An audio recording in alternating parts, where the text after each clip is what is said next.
Hi guys, Hari here, doing another video. This time of a game that I actually play in a scrim with some South Africans that I kind of got drafted into a semi-team-ish thing. I think at this point we're playing with one stand-in or something, but it's like four of us, and King, who's a friend of mine, well, through Dota at least. But anyway, so this is going to be a relatively high-level CM, at least-ish, so yeah. I'm not really I mean, it's kind of like a team process, but I'm not specifically drafting, so I can't really... I started this a little bit later, didn't go through all the picks and bans. I'm not the one specifically doing it. But I think they were kind of pressuring for a Sven pick. Well, and the other team took Magnus, so you really don't want to give away Magnus Sven. So we got Sven and Jakiro, just because Sven Jakiro is such a strong laning combination.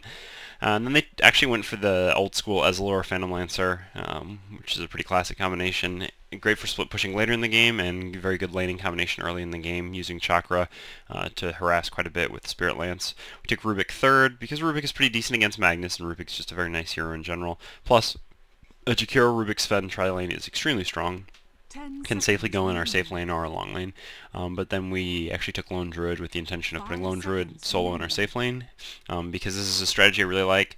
Magnus is a very strong hero, no doubt, but he's actually very weak in laning. I think he's a little bit better mid, just because you can Bottle Crow and Shockwave spam, but long lane, he's extremely effective if you're trying to kill him, because Skewer goes so far, and he's, being a strength hero, has a large amount of HP, but if you put him against like a strong solo, who's a farming hero, he's really just going to be screwed, and Lone Druid is actually the perfect candidate for that. Lone Druid should absolutely crush Magnus in lane, which means you're going to get really good farm on your carry-ish hero of Lone Druid, and you're not going to have to waste a lot of effort trying to kill Magnus. So at this point, if I had to guess, I would say they're going to have Quap mid, Magnus top, and some sort of a tri-lane bottom with kind of Ezreal in the jungle stacking and pulling and while chakraing Phantom Lancer. But our tri-lane really should just be able to crush theirs. I mean, we've got triple stun, even if Rubik isn't actually amazing in trying to kill people in a tri-lane, because he doesn't have damage and stun in the same ability early on. He needs a couple levels before he's really that effective. Still, I mean, they've got nothing. They've got a Gale, Spirit Lance, a couple slows, and you know, potentially Illuminate, whatever it's called. But it's just not going to be enough. I mean, we should be able to kill them pretty easily. And then I'll actually be playing the Invoker mid here. I know I did an Invoker game before, but this one will actually be Exort. And I'm much less comfortable playing Exort Invoker, mostly because I don't practice it very much. Because I think Invoker's just not near as strong of a hero as he was before.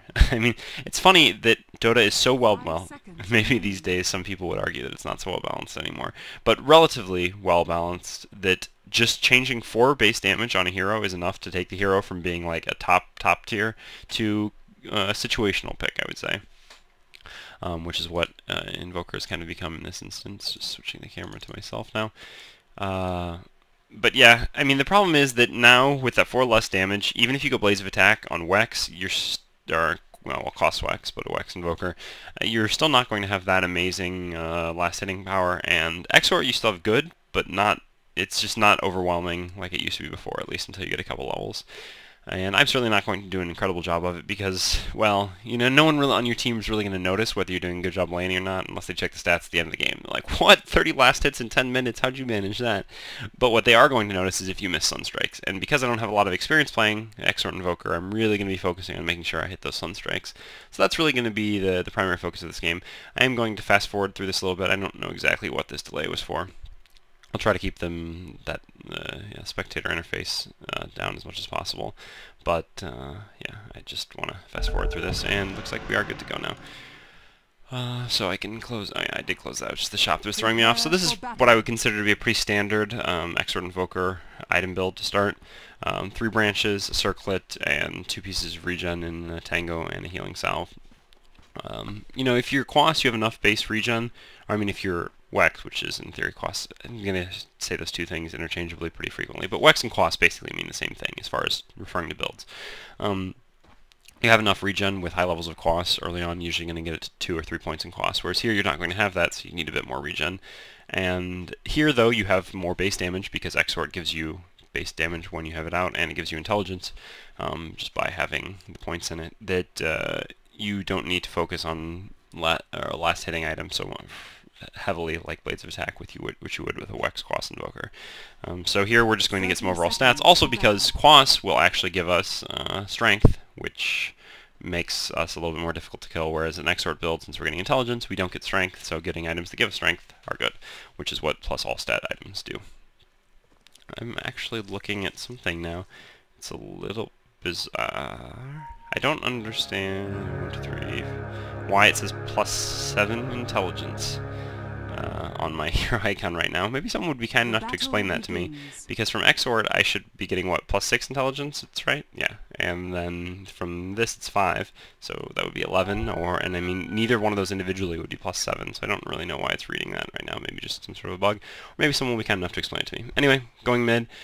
As a good mid player, obviously we always try to block the creeps. We don't go camp runes. Yes, if there's an illusion or DD rune, it would be nice, but the odds are against that. I think I've probably covered this before. And it's just better to have blocked. Anyway, we are up against Queen of Pain as we expect it to be. Queen of Pain could be a little bit difficult for us. I mean, she can harass us pretty effectively if she starts shadow striking us. But we are going to have better damage than her pretty soon, even though she has a very good animation. I actually, if I had to say, I would say that I think this is a favorable matchup for Queen of Pain. Queen of Pain is a pretty strong laner, so I think there are a lot of favorable matchups for her, anything basically other than TA. But we are going to do our best, and like I said, I'm not going to be, I mean, my primary thing, since we have an aggressive tri-lane, is making sure I hit Sunstrikes and freeing up space for them, rather than focusing so much on dominating my lane like a better player might. You can see I'm actually missing a few last hits here. Also, like I said, I just haven't played Invoker in a while when I played this game. I mean, this game is about, I would say, like a week old or something like that. Sorry about that, but, you know, real life calls. In fact, actually, since even with level 1 Sunstrike, they should have actually probably just gone for a kill down there. But at this point, I guess I'm just probably not going to say anything about them going until I get one more level here. Yeah, now I have level 2 Sunstrike. I think this skill build is relatively standard. I mean, since we're an Exort Invoker, we went Exort at level 1. Occasionally, if you thought maybe you were up against like a dual lane or something, you might go for Quas at level 1. Even if you're going Exort, but I think that's certainly less common. And so, yeah, Exort at level 1, and then obviously we get Invoke at level 2 so that we can actually have some sort of a spell, and then Exort at level 3 again, not being defensive or anything, going for something like Quas at level 2. Okay, so I know that there's a stun that's going to be coming soon, so I'm just going to throw my Sunstrike basically right down on top of where he was stunned. Since Sven has a long enough stun that I know it should be enough to get the kill. Now, basically, you saw that I did spend a lot of time looking down there. It's because I thought, I mean, realistically, they should just say something right as basically as soon as Sven is throwing in the stun, and then I should just have the reaction to just click on the minimap down there and throw a Sunstrike immediately. But like I said, I don't really have the reaction time for that yet because I haven't played Exort Invoker enough, so that's why I kind of spent a little bit more time watching down there than maybe I should have. I do go pick up this Invis rune here. Obviously not getting a bottle ever on Invoker because it just doesn't really work well on him. He can't really spam mana in the way you would like to. As a bottle hero, he can't clear the creep waves, etc. But I just take the Invis rune so that the Queen of Pain does not, and I courier myself my magic wand. Really, I guess I don't need the wand right away. I mean, I figure that she's going to start Shadow Strike spamming me soon, because that's what I would be doing if I was Queen of Pain. So I want the wand to kind of recuperate a little bit of that damage I'm going to take from it. And here it does finally come, the Shadow Strikes. So I figured that was a little bit more useful than the boots, but maybe it would be more reasonable to go boots. Just depends. Anyway, I hear that they're going again, but I'm a little bit late to Sunstrike because in this instance they actually didn't say something until, well, like you can see, at the time I clicked on the minimap is when they said something, and by the time I clicked on it, the stuns were basically wearing off. It's kind of because the Sven really doesn't want to go on the PL, because he feels that we can't kill him before he goes into this, which actually means they should probably just have sentries. I mean, if you click on, I think I just clicked on one of the supports, he had like 300 gold or something like that, which is easily enough to get sentries. I mean, you don't really need boots that badly. In fact, when you're tri-lane against tri-lane, boots really aren't that high of a priority at all. Yeah, 500 gold on the Rubik, 400 gold on the Jakiro. So basically, both of them right now should have magic sticks, and one of them should have gotten sentries or dust. Ideally, sentries. When you're laning and you want detection, you really want sentries. When you're in the mid game and ganking people, you want dust.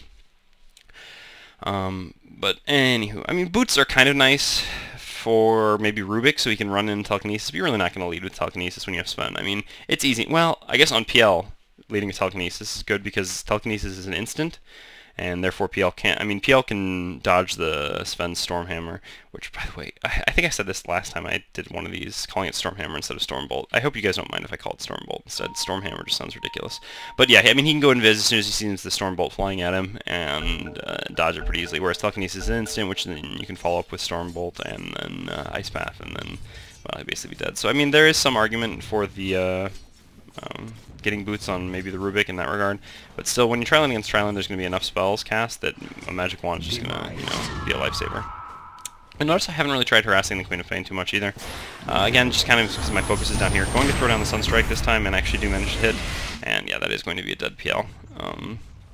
So that's basically what we're looking for here, is just continuing to do that. I mean, winning the tri-lane, when you're tri-lane against tri-lane, winning the tri-lane is basically the most important thing for your team in the game.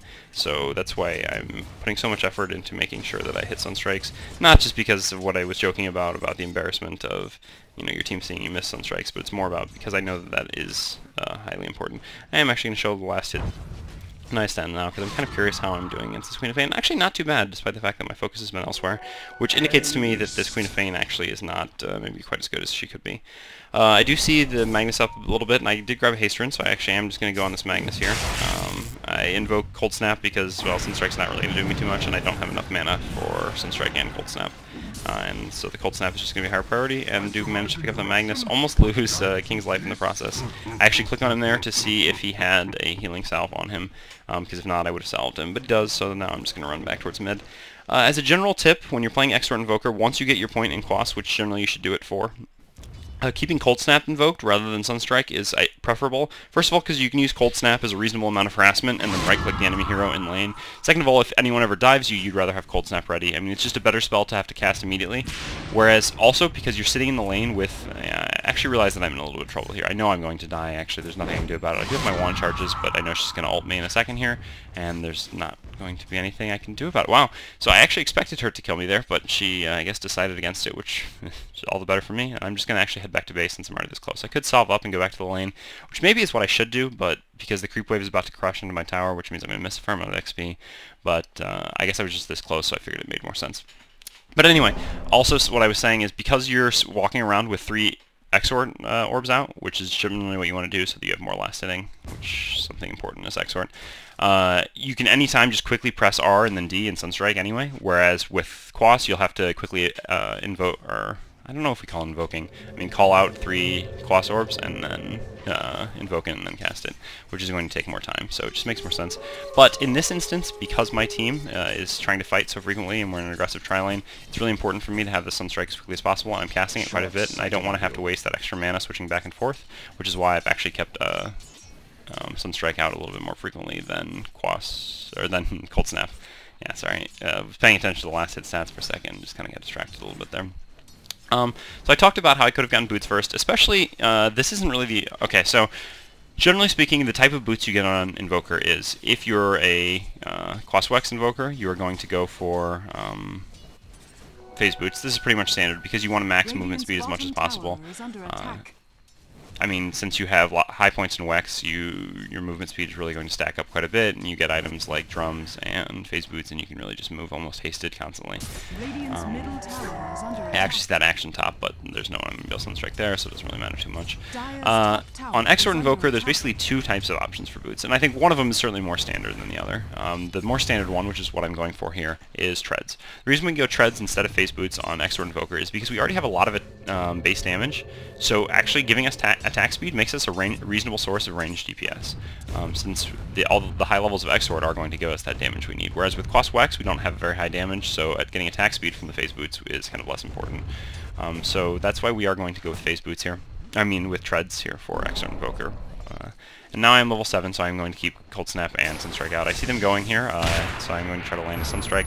I am a little bit slow in reacting for it, but we do manage to get it in the end there anyway. Well, because I wasn't sure that the Sven was actually going to catch the Ezlor or not there. But yeah, so that would be the more standard thing. Oh, and there's so many things I want to say and never enough time. I guess I'll get to the other point in a second. But the other possibility for boots would be to go for Tranquil Boots, which is pretty reasonable as well, just because you already have enough base damage with the levels of Exort that you don't really need boots that help you last hit. And having the Tranquil Boots will give you more mobility, which is kind of important because as Exort Invoker, you're actually quite slow. You see I have my phase boots, or Treads finished. I actually see this Queen of Pain going for DD here. It's really risky for me to kind of contest runes like that, but I guess I should talk about my skill build in a second. Unfortunately, there's just been a lot of action. You see, I always kind of put my Sunstrike just a little, like I try to put, when they're in the stun like that, put them just on the corner of it, and put the Sunstrike on the corner away from them. Just so that if they were to start to run from the stun, then I would actually still hit them. But yeah, I do actually get ganked by this Magnus and Queen of Pain here. Not a lot I can do about that. I'm sure that Lone Druid probably did call missing for Magnus, which I should have kind of been worried about, but with the fighting going on bottom, I figured it was much more likely that Magnus would have TP'd bottom and tried to use his ult, you know, to crush our tri lane rather than gank our solo mid, which is what he really should have been doing. So it's kind of an instance where you predict what a player is supposed to do, and they didn't really do it. So, I don't know. It's tough to predict, I don't want to say bad players, because that's going to sound really condescending, but players doing incorrect things. Although we are playing against a clan of 5 or whatever, so I mean, I think this is a relatively high-level game. So yeah, Tranquil Boots, pretty reasonable on Exort Invoker too, because it's going to give you more regen, which you're lacking since you don't have high levels in Quas. And also, if you go Tranquil Boots, you can do something which is one of my favorite things to do on Exort Invoker, which is Tranquil Boots plus Midas. Midas Invoker is a really greedy thing, and it kind of depends on how good of a start you get early on. I mean, if you don't have a good start early, it's not really worth going for it. I mean, it kind of depends on getting a couple Sunstrike kills, which actually segues perfectly into the next thing I wanted to talk about, which is, if at all possible, as an Exort Invoker, you really want to try to make sure that you actually get the kill with the Sunstrike. But this really is reliant on how much stun your team has, and how much you can count on the hero still being stunned long enough to guarantee that a little bit later Sunstrike is still safe.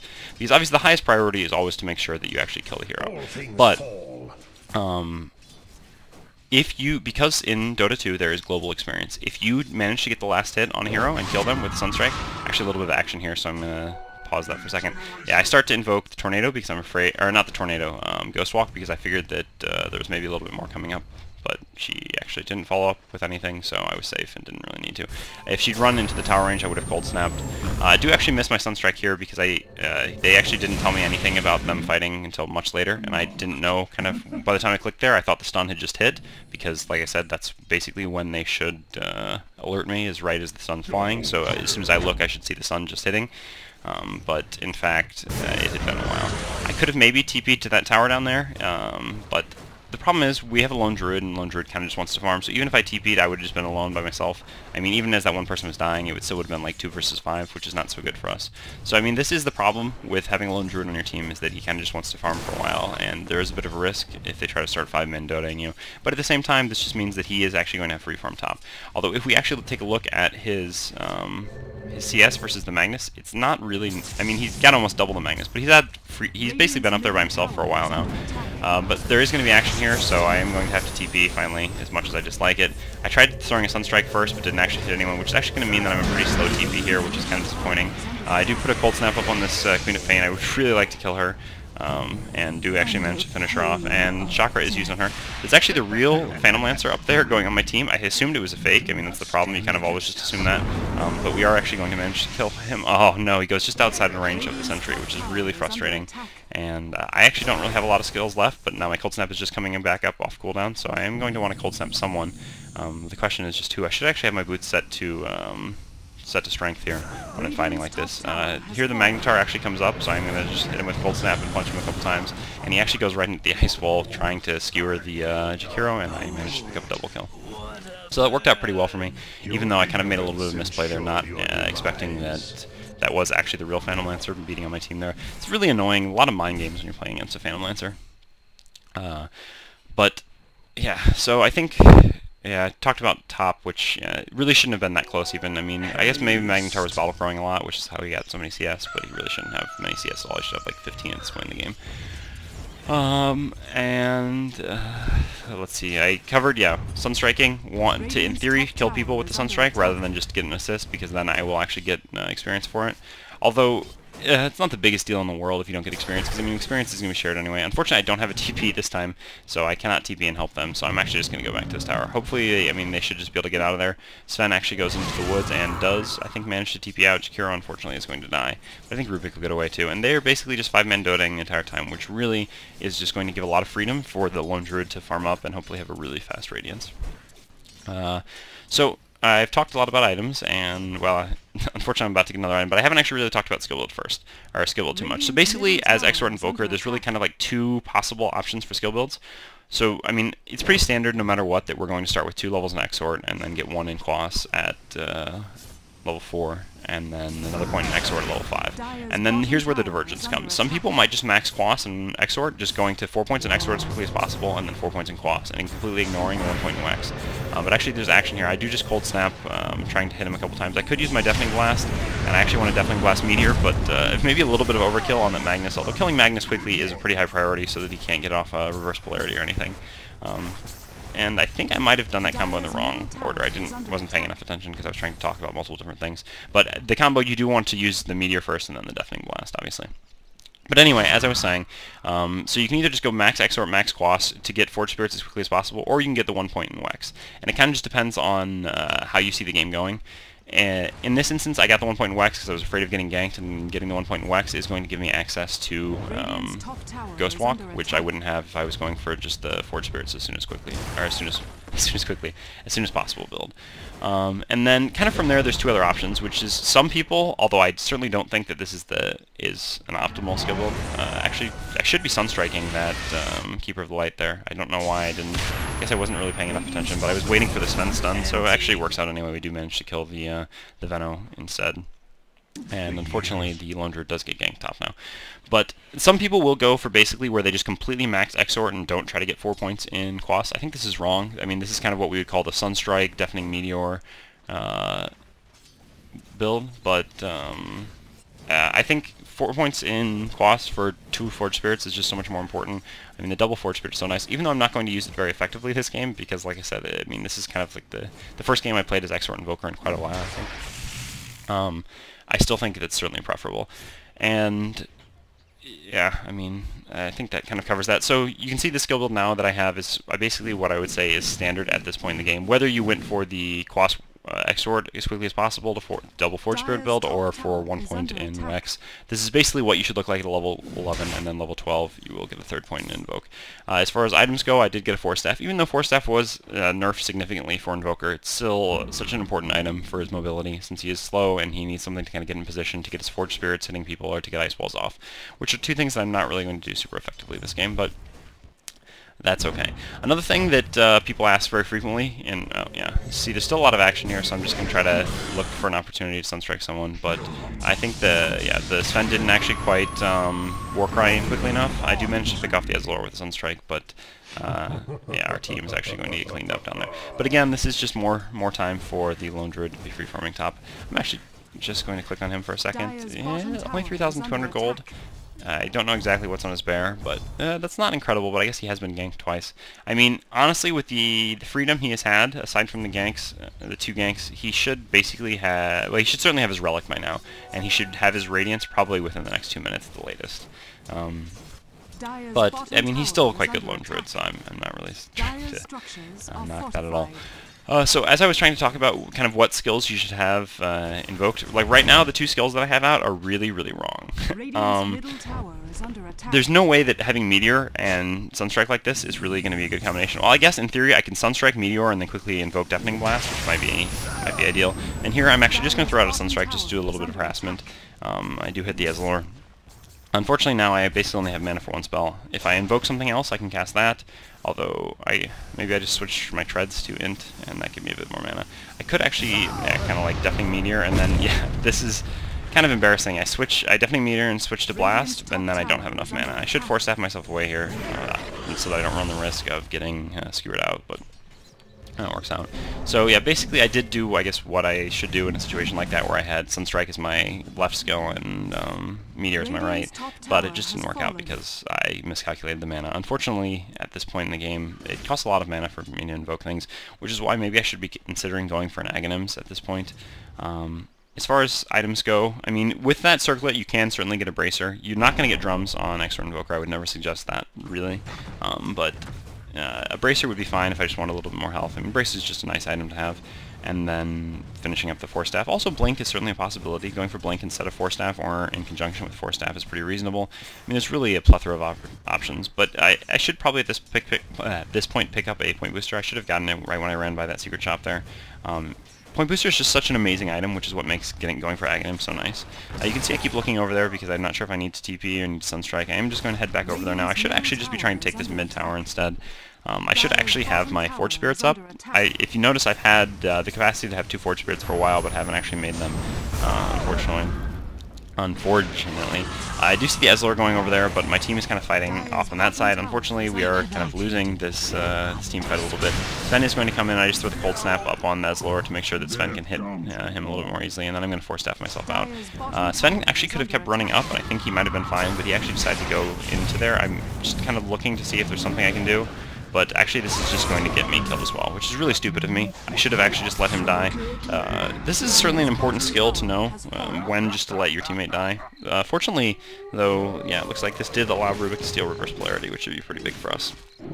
I mean, Rubik, not the best candidate in the world for Reverse Polarity, since he doesn't have the innate Blink like Skewer, and, well, I mean, he can buy Blink, but it's more likely as a Force Staff, which really doesn't have the range of a Blink or a Skewer. Still, any big AoE stunning damaging ult is going to be nice. So actually the Radiance is up on the bear now, so I guess I was a little bit off. I mean, I guess his timing was fine. But, yeah, I guess he got a tower, maybe the tier 2 tower he hadn't taken yet. I wasn't really paying that much attention, so having that Radiance up on the bear now is going to be pretty big for us, which means we can start forcing some towers. And I can put Alacrity up on the bear, which will make it really easy for us to do a significant amount of damage to the tower without really risking too much. You see here I'm kind of sitting in the base and decide to buy that Bracer after all. This is a little bit late to be deciding on the Bracer. Probably if I was going to get it I should have got it before the Force Staff, but I just kind of decided I wanted a little bit more health. I mean, they've got a pretty bursty lineup with the Queen of Pain, Magnus, Ezlor. They get a lot of magic damage coming out actually, so there is always that risk. I'm going to throw the Sunstrike here to manage to hit the Queen of Pain. I'm just kind of running over here now. I'm actually going to decide to TP because the fight is having a little bit more pressing concerns. I should Force Staff myself over here and, yeah, Cold Snap up the Magnus as quickly as possible, so that works out. And with the bear, we do manage to kill him. I do Deafening Blast the PL, but unfortunately we don't have any dust, which supports by now. I mean, I can't possibly fathom how these supports are not constantly running around with dust and sentries at this point in the game. I actually see the PL there, and I guess I thought that was an illusion, but I should have realized it was the real one and maybe try to Sunstrike on it. My Sunstrike did just come off cooldown, but I kind of missed that. But yeah, I mean, when you're playing against an invisible hero as a support, you need to have Dust or Sentries always, especially at 20 minutes into the game. And I am actually going to try the Sunstrike here because I saw that Queen of Pain, but I just barely miss her, and yeah, don't end up killing anyone with it anyway. So yeah, I kind of wanted to talk about the skills you should have out generally. Generally speaking, as this sort, you know, the Dual Forge Spirits, Exort Invoker, you should basically normally be walking around with Cold Snap or Ice Wall and Forge Spirits, because this is kind of your basic combo. And then when you suspect that a team fight is coming, you should get Deafening Blast or Meteor ready so that you can then have both of them as need be. They do actually see this Phantom Lancer down here, and again, should have probably just been dusted and killed. I mean, I could have thrown a Sunstrike and helped, but again, no dust. I don't really know about that one too much. But you'll see I am finally going to start working on getting my Forge Spirits out. Actually kind of in a precarious position here, and maybe I should have thrown the Sunstrike down there. But I actually just want to get here as quickly as possible, and I don't really want to lose these spells because I feel like a team fight is about to happen. And unfortunately, I couldn't create Forge Spirits and then invoke something else and remove the Forge Spirits because actually they were the left spell, not the right one. So I send one of the Forge Spirits kind of, well, I'm not sure if I sent it. One of the Forge Spirits, yeah, that would be giving myself too much credit. One of the Forge Spirits kind of goes forward, while the other one's beating on the tower. I unfortunately just invoked Alacrity. I don't really know what I'm doing there. I put on Alacrity to the bear to hit 2 more damage to the tower, but that actually means that I just have no skill right now. I do have Invoke back up now, and I should be invoking something else, but I wanted to make the Forge Spirits first, so that I could actually do something. So now I do get the Forge Spirits plus Cold Snap and manage to not actually kill the Venom. No, I actually do manage to kill the Venom, but I'm just going to die. It was really poorly done by me there. Multiple things I did wrong. I mean, I understand why I wasn't invoking anything there, because I wanted to make another set of Forge Spirits and cast Cold Snap, but I probably just shouldn't have turned around on the Venomancer, and it was really poor timing for me to cast Alacrity on the bear. I mean, I'm just thinking, you know, basically what I was saying earlier, which is that Alacrity plus bear equals good, but everything's situational. I really have to be paying attention to what's actually going on. It was very foolish of me to invoke Alacrity at that time, losing my invoke cooldowns and not really be able to commit anything important to the team fight. Which is why in playing Invoker is such a fun hero, because there's so much potential to screw up. And I know that doesn't sound very fun, but it actually is. I mean, it means that no matter what, you kind of always feel like there was more you can do. And I love that feeling after a game, of playing a game where you feel like, yeah, I could have played better. I mean, I love knowing that, so... well, I would like to think that I don't want to always have to feel like I could have played better, but in the sense that it gives a lot of room for improvement, I should say. So I'm going to respawn and immediately make my Forge Spirits. I just make them in a fountain because free regen, and I'm just going to send them towards the mid lane while I walk somewhere else. In this instance, playing Invoker, I keep Forge Spirits bound to Control Group 2 while I have myself set to Control Group 1. And yeah, so my items at this point are pretty much what I would consider standard-ish for Exort Invoker. I've got my Force Staff, Wand, Point Booster, Bracer. Bracer is more optional, but everything else is pretty much standard, and yeah, TP. Unfortunately, the Jakiro kind of getting caught off on the side there. And yeah, just going to pull those Forge Spirits back. I suspect that there will be a push coming in on this tower pretty soon here. Again, it's kind of unfortunate. I should have actually, by now, invoked something else. Maybe even just re-invoked Cold Snap so that Forge Spirits were the spell on the right, basically, rather than spell on the left, so that I could replace them after summoning them again. Whereas now, see, like I summon them, but I can't replace them, I have to replace Cold Snap, which is really just kind of poor management of my invoke spells, which is something you have to do a lot more with Exort than you do with Wex, so I kind of guess just don't have as much experience with it. I want to catch someone here, and we have the bear coming forward, so I Force Staff myself forward and throw out a Cold Snap on someone. Throw a Deafening Blast, which is completely unnecessary on a hero who's already dead, and then manage to tank and Illuminate. So, big plays overall. I was afraid, I guess, that the Venomancer might get away, but I don't really know why I would have thought that. Maybe I just wanted to cast more spells. But now I am actually in a situation... The spells that I have up right now are basically perfect, having Forge Spirits on the right, on F, and Deafening Blast on D, because if there's going to be a fight breaking out, which is likely since we're grouping up, or at least we were grouping up, then I would be able to Deafening Blast Meteor. But it looks like actually there will not be a fight about to happen, so I guess I just decided to invoke Cold Snap. Deafening Blast, Cold Snap should be fine too once I have my Forge Spirits out, having this combo. I mean, it gives me basically two forms of disables.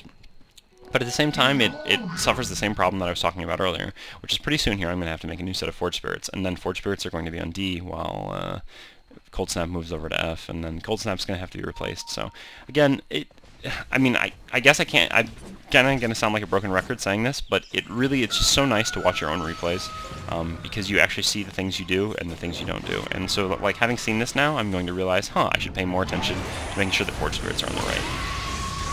Anyway, a little bit of action here. I should have actually Sunstriked right as that was happening. I was kind of a little distracted actually trying to TP in and help out, but my first reaction should actually be to Sunstrike. So I'm actually looking for the Sunstrike here now. I just checked his health and it actually is enough, but he kind of keeps making random moves here, just moving around, although I think he's moving around randomly, but it actually turns out he's just placing a ward. But so I'm still just trying to predict where he's going, and then I thought I predicted, but my timing was just way off, so a bit of a screw up there. Certainly should have had a Sunstrike kill somewhere there. I mean, it's really easy to hit Sunstrikes when people are stunned. This is kind of the more difficult Sunstrikes. Well, when people are stunned or when people are channeling Illuminate. But the good news is that while I was dicking around in the middle not really doing anything, Syllabear did manage to pick up a solo kill on the Phantom Lancer, which is going to be really good for us. And yeah, we basically should just be, I mean, at this point in the game we should try to push these lanes out. Well, I mean, push these lanes out. By push these lanes out, I mean push mid out. We should go take Roche, and then we should go take some towers. I mean, we're dire, so taking Roche is super easy, especially since we have Lone Druid and Alacrity, etc., etc. We have Sven TPing in here, so I assume that's because I was probably saying, let's go take Roche, and yeah, it looks like that's exactly what we're going to be doing. Unfortunately, again, kind of not the optimal spells here for... in case we have to fight, but should be alright. You see, I actually do send up one of my Forge Spirits just to do a little scouting around here, while I keep the other one in here to tank damage for Roche. I think I actually want Alacrity, but I'm just afraid to have that same situation happen again. I could actually throw a Sunstrike out there on that Veno, but I didn't. I really should have, actually. I have enough mana here. Earlier in the game, I kind of had to conserve mana when worrying about casting spells or willy-nilly invoking, but here, with this much mana, it would have actually been absolutely worth it for me to have thrown out a Sunstrike on that Venomancer while he was sitting there beating on my Forge Spirit. And, I mean, since I got rid of Sunstrike anyway, it didn't really matter the cooldown too much. But now I actually am in a good position now, having the right spells up for once in the right order, and I do have max Exort now. Next I should actually, and I do this completely wrong, I hadn't really, like I said, spent that much time playing Exort Invoker, and hadn't really watched it too much either, because Invoker's kind of fallen out of favor a little bit. So basically I didn't know something, well, I'll talk about it in a second actually. They are going to try to kill Jakiro there. Queen of Pain does use her ult, but she does have an Aghanim, so it's not that long a cooldown, like a 70-second cooldown. But nice TB out from the Jakiro there. But yeah, so basically I should next, actually, I think the correct skill build is leveling up Wex. Just to have a better Tornado, it's pretty important. Even though you're not really going to be using EMP, that Tornado's nice, because with Tornado you can set up, you can Tornado, and then Meteor, and invoke Deafening Blast, cast Deafening Blast, which is really nice. I mean, combo in a team fight. Plus, just having more points in Wax is going to make Alacrity better, and Deafening Blast better, etc.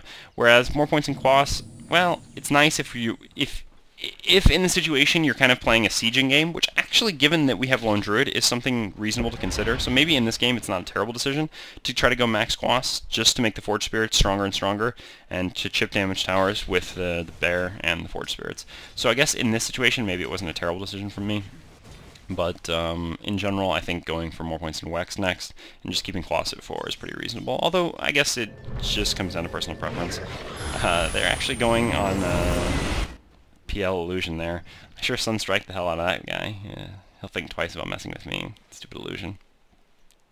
But I guess now we have the Aegis, no one's dead, so it's time for us to actually go start pushing. And I get my Forge Spirits out. I do have my Aghanims now, which makes it so much easier to invoke more freely, which is just, I don't know, it feels so much better with Invoker having Aghanims rather than not having Aghanims. And Aghanims is a very easy item to convince yourself that you should get, basically. I mean, because it gives such nice stats, and it's so easy to build, that not building it is just kind of foolish on any hero where it's actually pretty effective for. And Invoker, it's one of the best Aghanims in the game, so I would certainly suggest it, especially on Exort Invoker, who has a lot more spells that he really wants to cast in the mid-game than Wex Invoker does. But yeah, we sieged up the tower, our bear's pretty low, so it's time to back off. Basically accomplished everything we wanted to there. And now I'm just going to, I guess, farm some of their neutrals. Or we should farm the neutrals. Anytime you take, you push an enemy tower in like that, if you're still grouped up as 5, take the enemy jungle. Just deny them that farm. Don't just run back to your side of the map. I mean, I'm sure I've talked about this before too, but yeah, just take the enemy jungle. And that's exactly what we're doing. Meanwhile, Sven has to TP top because that lane's going to be pushed in, so this is about the time for us to get the hell out of here. Which is basically what I'm going to do. I see that invis there, so I'm actually just going to force staff myself down and grab it. Invisibility. I think I checked to see if someone else had a bottle, but no one else did. Well, I don't know why I would think anyone else would have a bottle anyway. The only hero on this team who would really... Well, I guess Sven, if he's dual mid, could have a bottle of Rubik. But Rubik was support, and Sven was certainly not dual mid, so... Not very likely either of them is going to be bottled up. I would kind of like to do something with his invis, but then again, there's all these creeps sitting in our mid, and, well, that just doesn't seem like the best plan ever, to just let all these creeps go to waste. Although there is a Jakiro here who maybe I can give these to. You'll see, generally speaking, I'm running around with 3 Exort Orbs, just because, like I said, that's where my damage comes from, and since I went for the phase boot... why do I keep saying that? Since I went for the treads, having more damage is pretty important. I mean, you can see I'm hitting for almost 200 a hit at this point in the game, which is very significant damage, and makes me a pretty serious range DPS threat, especially if I Alacrity myself, or with the negative armor coming out from my Forge Spirits. Speaking of Forge Spirits, basically should have those up at all times, so especially with full mana and Aghanims now, there's really no excuse not to. But I am going to invoke a Sunstrike and send it on here. I see that there's a little bit of action. This is on our Lone Druid who has the Aegis, so this actually is a pretty good fight for us. I should be invoking more spells as I'm running over here. I kind of forget that I have the Aghanims and how easy it is for me to invoke stuff. And I end up cold snapping actually an illusion on the PL. I guess I thought that he would die a little bit quicker than he actually did, so that's why I thought that was an illusion. Unfortunately, I force-staffed myself to get over here, but looks like I'm going to be fine anyway. And yeah, just even the dinky little level 1 tornado is enough to actually catch that guy. And then we see the PL here. Unfortunately, we still just not... Oh no, one of the people used their dust in the original fight, and then yeah, that Jakiro his dust was just a little bit too slow. But there's a chance we could still possibly catch, thanks to force staff. I do invoke cold snap, but yeah, it looks like he's just going to get away. I should have probably switched to 3 Wex a little bit sooner, although, again, this hero's so slow that I'm not sure that would have been that big of a difference maker. But the fight does work out pretty well for us. It's unfortunate the Lone Druid actually died twice with the Aegis and then afterwards, but still a successful fight for us, which we need to kind of turn into some towers. And I think the Aegis was pretty close to... Let's take a look. Yeah, pretty close to expiring anyway, so, I mean, that's kind of perfect to use up the Aegis right when it's about to expire. Do see a Stormbolt here, so I'm just going to throw out a Cold Snap, hoping that he can't get away. Unfortunately, he does have a mech, and he's quite fast, so I decided I have to throw out a Deafening Blast as well, just to make sure that we do catch him. Fortunately, at the same time, Phantom Lancer is just tearing through our supports. Do see that he's run over there, but not going to be able to do a whole lot about it by myself, so I'm just kind of staying over here by my team. Throw out a completely useless Ice Wall, so I'm just going to have to Ghost Walk actually to run away. And I guess they actually have, I can't remember, it was a sentry or a gem or something, but yeah, they did place down a sentry, so they were actually able to kill me. So really out of position there by me. I mean, it was fine for us to pick up that Ezlor, but then I guess we both should have just backed up. I don't know why. I thought I could do something against the PL over there by myself. And, yeah. I don't know what exactly I was reading there. There will be coming top with a haste rune, though. I guess we can certainly see that, and that means that the Lone Druid needs to be careful. He has his bear bottom using Radiance Burn to push out that lane while he's top farming, which is exactly what you should be doing with Lone Druid. I guess this means we're probably going to have to concede the tier 1 tower top, but that's really fine. I mean, we're certainly have a reasonable tower advantage. I mean, if you think about how much 5-man Dotaing they were doing early on, and the fact that we're even or ahead in towers, which we are actually ahead significantly at this point, although we're about to drop one and only be ahead by 1, is pretty great for us, because we should have had, well, kind of an experience advantage from the 5-man Dotaing. Not that much of an advantage, actually. I mean, overall the game is pretty even. I mean, that's a really, it's almost like an EKG, but pretty reasonable, and actually it looks like we are going to be able to defend this, because I am going to be back in time, so I tell them, okay, we can go start TPing. Unfortunately, my TP is going to be a little bit slow here, because everyone had TP directly into that tower. We do manage to defend the tower and pick up the PL, and this means we can actually just push in top now. I mean, we don't have Aegis or anything, but we've got Bear, we've got Forge Spirits, like I said, we have a lot of sieging capacity. Do I have the wrong hero selected? I think I do. That was really embarrassing, actually. I'm sorry about that, but I didn't actually do anything important in that fight, so it doesn't really matter too much. I don't know why it must have been when I died and I was trying to click on the sentry. Sorry about that. I guess it kind of ruins the immersion of it being a first-person VOD. But yeah, should be alright. I really don't want to have to remake this 35 minutes in. My throat would not be too happy with me for it, and I'm looking forward to eating sushi tonight. Not that I'm saying those two are necessarily related, but more in the sense of, I've got other things I need to do tonight. But yeah, so we are going to siege up this tower here, send in the bear with Alacrity on. I did Alacrity a little bit early. Our team is actually going in on that Ezlor. I don't actually really have anything to cast because I'm kind of a little bit too far away. I do Deafening Blast there, and I actually I tried to Deafening Blast and Meteor, which first of all, like I said, I did it in the wrong order anyway. But then I actually invoked Alacrity instead of Meteor, which was really a bit of a mistake. And actually, the really nice Skewer Reverse Polarity combo from the Magnus is going to clean us up here. Lone Druid is going to manage TP out in time, but yeah, pretty poorly done there by me. Like I said, I haven't played Exort Invoker much, so I wasn't really comfortable, or I wasn't really familiar with, well, I should be. I mean, I know the combo, it's very easy sometimes to confuse those ones that's like EEW or WWE, or EWW, whatever. And so here I just invoked Alacrity again instead of Meteor, but it was done in the wrong order anyway, so wouldn't have been that significant of a difference.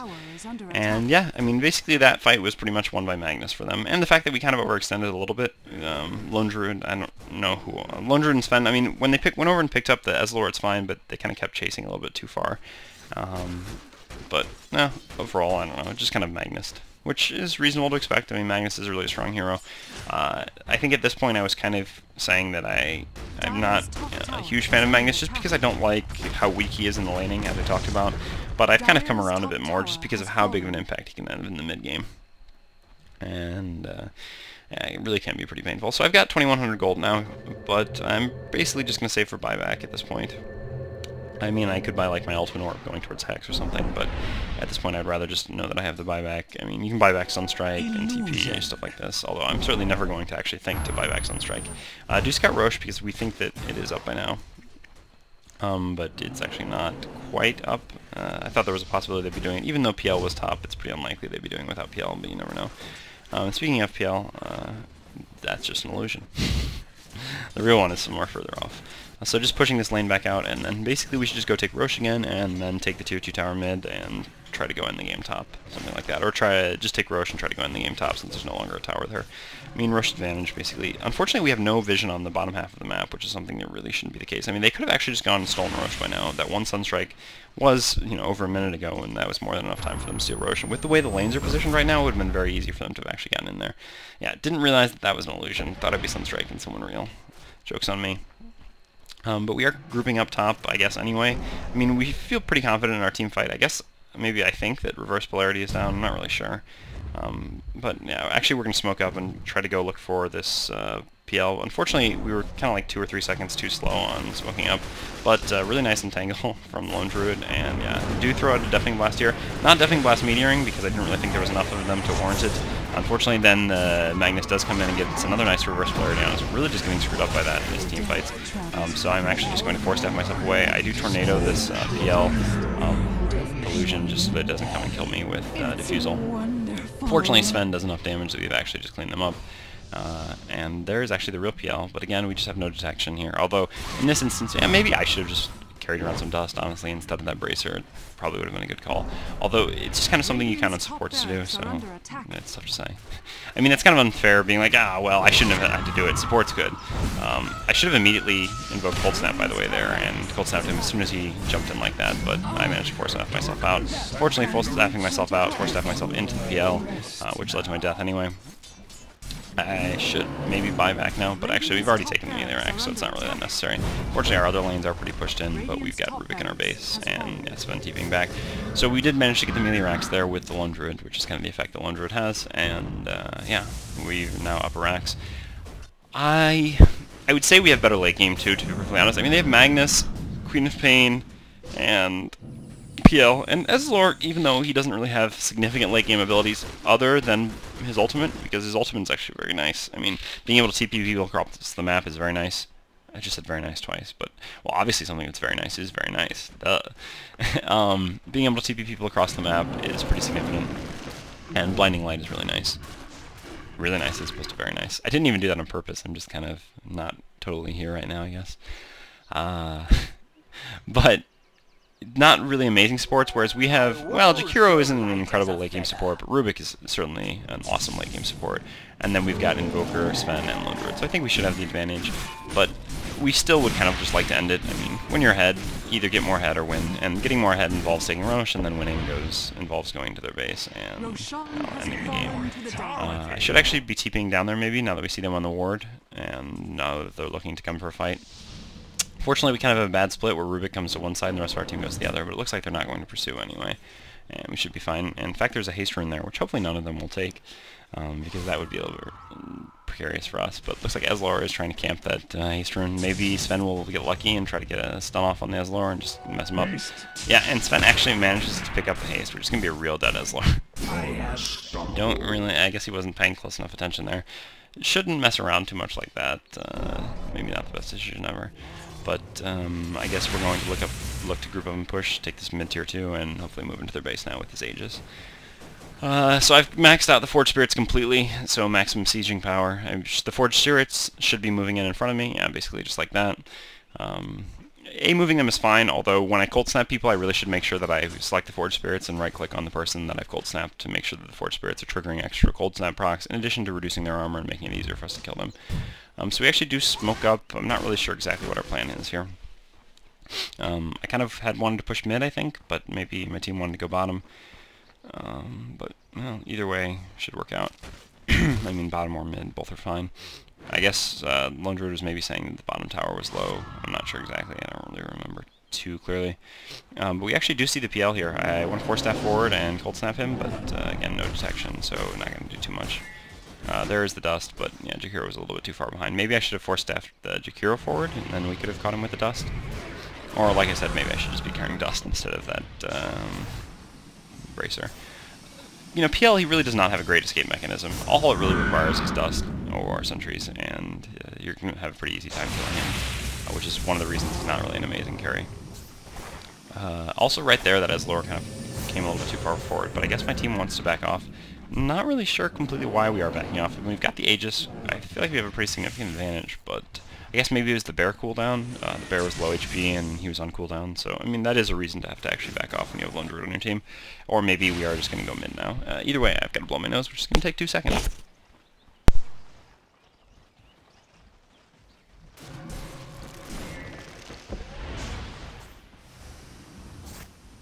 And I'm back.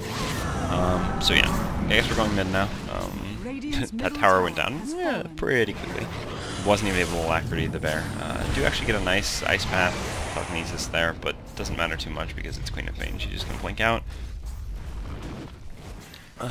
Poor Rubik taking a little bit too much damage from those Phantom Lancer illusions. It's very annoying to support. Anyway, here's a perfect opportunity for me to have kind of just Meteor Deafening Blast those guys, but Lone Druid is actually sitting bottom right now, so we are going to have a little bit of difficulty fighting here. Although if we fight, he'll probably take a tower, so I guess it's fine. There, I kind of just Deafening Blasted them, not because I thought we wanted to fight, but because I thought we were going to leave. And actually just get knocked up here on this cliff, I guess by the reverse polarity or something, or not really sure exactly how that happened. To be perfectly honest, I do force staff myself down, still trying to help my team out. But by now I should have actually just realized that I should just be leaving this fight, not going to it. Should actually switch. I was going to say I should switch to 3 wax so I can run away, but Ghost Walk is going to get me out anyway. But like I said, forcing a fight there, even if it wasn't a favorable fight for us because we didn't have Lone Druid, basically our primary carry, the fact that they were delayed fighting us mid allowed him to take both racks bottom, which puts us in, I would say, a nearly unlosable situation. That's, well, I guess a lot to say in a 34 to 35 game, although the graphs have kind of slid in our favor pretty significantly at this point. I guess I can do a little bit of this. You guys might want to see that. But just because, I mean, with the 2 side lanes both automatically pushing out now, we can basically just sit mid and just slowly chip away at their mid tower while they have to keep moving away to defend the other 2 lanes. Now, they do have Magnus, who's pretty easy. I mean, if he gets one opening, he can really punish us. But I would say it's relatively unlikely that he is going to find that opening. We should do a reasonable job of splitting up. I mean, we know that they have the Magnus in that situation.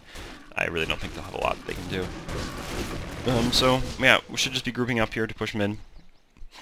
Excuse me, sorry. We still have that Aegis, I believe, on Lone Druid. Yep, we do. So, yeah, it should be pushing time. I'm just farming a little bit of creep here because, well, I'm greedy. And I've got close to enough gold for my Hex, although, who knows if I'm ever actually going to get to that this game or not. As far as other items that I could go other than Hex at this point, BKB would be reasonable in some matches, not really against a Magnus. Yules is okay. I mean, Yules is actually pretty decent. Yules is kind of a little bit more common on Wax Invoker because, again, it's just kind of that movement speed snacking, but it wouldn't be unreasonable to get on an Exort Invoker. I mean, I know you can, like, set up Sunstrikes. You can Yules people and then do the Sunstrike, D-Blast, Meteor combo. I'm actually just kind of farming over here while my team is up in the mid, actually, fighting the enemy team, which is pretty lazy of me. I'm going to invoke a Sunstrike and just try to land it on this guy, which does work out, although I think he probably would have been dead anyway. You never know. Sunstrike does do a lot of damage since pure damage. But yeah, so Hex, if not any of those things, I don't really... Oh, yeah, I already mentioned BKB. Blink, as I said, would be fine. If we were trying to be a bit more aggressive, being able to Blink, Ice Wall, make Forge Spirits, Force Staff yourself out, or Force Staff even further, is pretty good. But actually, they are just going to concede. They realize the situation they're in, and they're really, especially with the PL dead, that the game is basically over. Nice refresher reverse polarity, but I am actually just sitting outside of it. Unfortunately, I'm aiming uphill, so I'm going to get some misses, but enough cold snap procs. And finally get one good Ice Wall this game. And that's basically going to be it. Like I said, sorry that, again, not the most amazing game for me. I know I've been saying that a lot lately, but unfortunately the heroes that I have good games with are heroes that I've played a fair amount before, and heroes that I don't have good games with are heroes that I haven't played very much. So it's either you guys are going to have to deal with 10 Queen of Fate and Batrider games, or you're going to have to deal with kind of a learning process for both of us between me playing heroes or, well, really, I mean, because Exort Invoker, it's basically a different hero than Wax Invoker, you know, even though it's the same one, which is what makes Invoker such a cool hero, the fact that he has multiple heroes in one. But anyway, thanks for watching, guys. I hope this was relatively enjoyable for you, even if I didn't cause a ton of action. But like I said, it was a relatively even game in a relatively high-level-ish scrim, so, you know, hope that makes it at least entertaining-ish. Saying ish a lot. Anyway, thanks for watching. Hope to see you soon. Not see you, though, because that would be creepy. God, I am just all over the place today. Alright, bye.